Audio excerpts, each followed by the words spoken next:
నిత్య తాంబూలము నోము కథ. ఈ కథ స్త్రీల వ్రత కథలు అనే ఈ పుస్తకంలో ప్రచురితమైనది. ఒక రాజు భార్యయందు ప్రేమ లేక సానికొంపను బట్టియుండెను. అందుచే అతని భార్య దుఃఖించుచు పార్వతీ పూజలు చేయుచుండెను.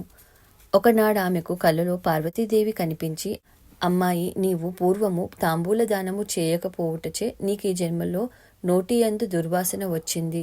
అది భరించలేక నీ భర్త వేశ్యగృహములకు పోవుచుండెను. కావున నీవు నిత్య తాంబూల దానము చేసి తాంబూలము సేవించుము.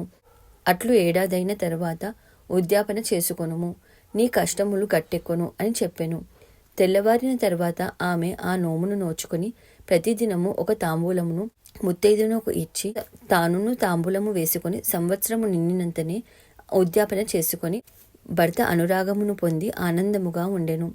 ఉద్యాపనము: బంగారపు ఆకులు, వెండి వక్కలు కలిపి దక్షిణ తాంబూలాలతో బ్రాహ్మణునకు ఇయ్యవలెను. గంధ తాంబూలం నోము కథ. కథ పై విధముగానే ఉండును.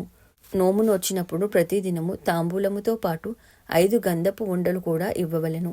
ఉద్యాపనము: ఒక ముత్తైదునకు చీర, రవికెల గుడ్డ, ఆకులు, పోకలు, గంధపు ఉండలు దక్షిణతో వాయనం ఇవ్వవలెను. పువ్వుల తాంబూలము నోము కథ. కథ పై విధముగానే ఉండును. నోము నోచినప్పుడు 5 పువ్వులు తాంబూలములలో పెట్టి ముత్తైదునకు ఇవ్వవలెను. ఉద్యాపనము: ఒక బంగారు పువ్వును పల్లెములో పెట్టి ఒక పల్లెము నిండుగా నీళ్లు పోసి చీర, రవికల గుడ్డ పార్వతీదేవి పేరున పేరంటాళ్లకు వాయనమివ్వవలెను.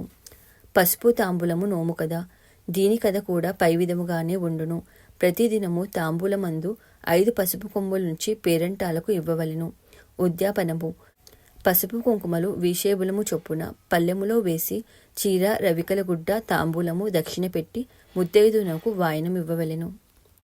మరికొన్ని వ్రత కథల కోసం ఛానల్ని సబ్స్క్రైబ్ చేసుకోండి.